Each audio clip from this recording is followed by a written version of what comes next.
I did make a promise to myself saying one day before I die, I'm going to try comedy. And I did not know how or what or where or whatever. All I had was that promise in my mind. And I'd always been writing ideas down, oh, that's pretty interesting. We'll write it down, write that down. And eventually in 2007, I saw a comedy competition advertisement and I joined it, loved it, said, this is awesome. Did it as a hobby and it's slowly developed into what I do full time now, which is simply holding a mic, entertaining audiences all day.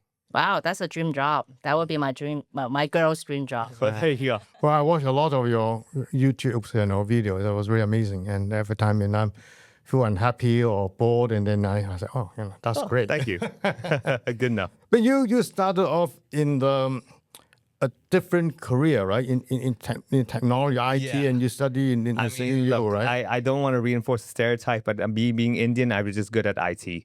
I couldn't help it. I would slap my keyboard, I'd write a program without even trying. It was that good at that, But I was actually in web design and development, and I loved it because when I was in secondary school as a teenager, I encountered this thing called HTML, which is the language that you use for websites, right? And I learned how to do it, and I said, what is this internet thing that I can put this on the internet from my bedroom and the whole world can see this? And I actually love that concept of I can create something in my own little humble little room, and if I put it up here, there's a chance the whole world will want to see it. And that was the concept that I wanted. I wanted to do something like that. So the web design thing became because I was playing online games called Quake 2, which is an online first-person shooter where you join people and you fight and shoot each other. And we had a clan. And I was like, oh, we have to have a website. We're a clan. We're a professional clan, right?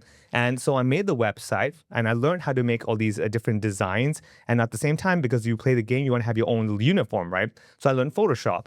And all that stuff happened. I love the idea of design and programming. So hence why web design and development is what I did way before comedy. Right. I mean, oddly enough, I still have my website I made myself. So it kind of translates there as well. So yes, IT and then into comedy and now pretty much full-time as an entertainer. Wow. But IT is always behind the screen and on keyboard. Now you're in front of audience. Yeah. So from what Chinese say, 宅男, right? Always stay home to be on the stage. That's a huge jump. In a way, but if you really think of it, you really see me on stage for maybe 1 hour a day, and there are 24 hours in total. So there's 23 hours I'm still off that stage. So as much as it is still there in me. A lot of the comedy is done behind the scenes where you're writing ideas down, you're refining them quietly, or you're going to open mics where there are barely any audience. Before the real big show happens, that's where majority sees me. But behind the scenes, there's a lot of things that's similar to websites where I'm typing all the code, put it onto the website, press submit, and then now the world gets to see it. So it's the same concept really, just that this time I can see my audience. With the website, you can't really see the audience. So you're hoping people saw the website. With comedy, they definitely saw your show. So you have that difference. But it for me, honestly, it was a good jump, and it forces me to see things differently at the same time. For example, with comedy, it's such an immediate reaction where if you're not funny, you can't be like, oh, let me go and refine this a bit. No, sorry, the joke's done. They didn't laugh. It's over, right? So that's such a real immediate thing. But at the same time, it's also very authentic. The audience don't have to, as they say, 俾面, like give you any face, because if you're not funny, they're like, I don't know what to laugh at. So if I were a dancer and I'm dancing, everyone's looking at me and I slip a bit, everyone's like, come on, you can do it. Yeah. They're clapping, right? If I'm a comedian and my first joke dies, no one's going to like, next joke might be funny. There's no mercy.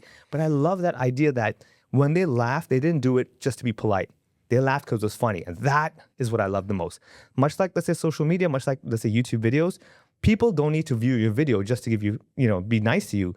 But if you see those views, they wanted to watch your video. So I like that authenticity in what I'm doing now as well.